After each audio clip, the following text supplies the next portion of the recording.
सर्दियों में अधिकतर बच्चे और बुजुर्ग बड़ी संख्या में निमोनिया की चपेट में आ जाते हैं। ये एक ऐसा संक्रमण है जो प्रत्यक्ष रूप से फेफड़ों की सेहत को प्रभावित करता है। वो लोग जिनका इम्यून सिस्टम वीक होता है आसानी से इसकी चपेट में आ जाते हैं, जिस कारण उन्हें खांसी, जुकाम, बुखार और छाती में बलगम जमने की समस्या होने लगती है। हमारे फेफड़ों का कार्य ऑक्सीजन को इनहेल करना और कार्बन डाइऑक्साइड को बाहर निकालना होता है। क्योंकि निमोनिया फेफड़ों में होने वाला एक संक्रमण है जो कि बैक्टीरिया और वायरस के कारण होता है। इस संक्रमण में फेफड़ों में सूजन आ जाती है। फेफड़ों में मौजूद हवा की थैलियां, यानी जिसके द्वारा हम इनहेल और एक्सेल करते हैं सांस को, उसमें तरल पदार्थ यानी कफ और बलगम भरने लगता है, जिस कारण इस संक्रमण की चपेट में आए मरीज में खांसी और सांस लेने में दिक्कत होने लगती है।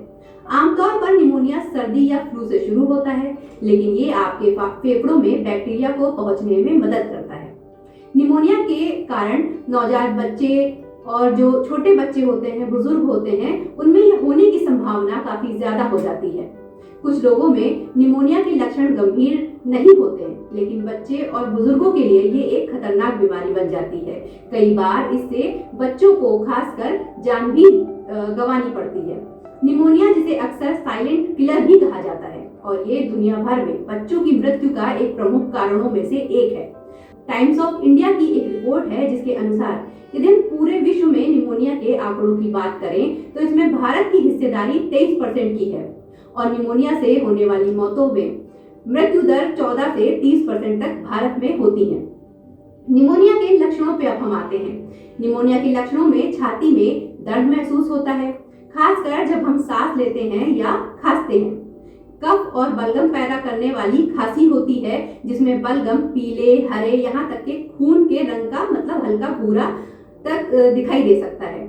इसमें अत्यधिक थकान महसूस होती है, भूख में कमी आ जाती है, बुखार आता है, जी मचनाना और उल्टी भी इसका एक लक्षण है।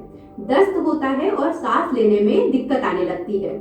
इसके अलावा बच्चे और बुजुर्गों में निमोनिया के जो लक्षण होते हैं वो कई बार अलग भी हो सकते हैं। अगर हम 5 वर्ष से जो कम आयु के बच्चे होते हैं उनकी बात करें तो उनमें तेज सांस जब वो लेते हैं तो उसमें खड़खड़ाहट की आवाज आती है।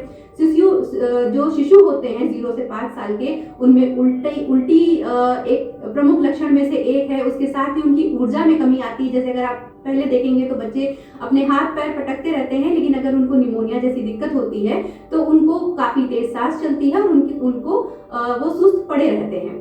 इसके अलावा पीने और खाने में भी उनको कठिनाई होती है। ऐसे में बच्चों को तुरंत मेडिकल उपचार की जरूरत होती है। इसमें लापरवाही बरतना बच्चों के लिए काफी हानिकारक हो सकता है।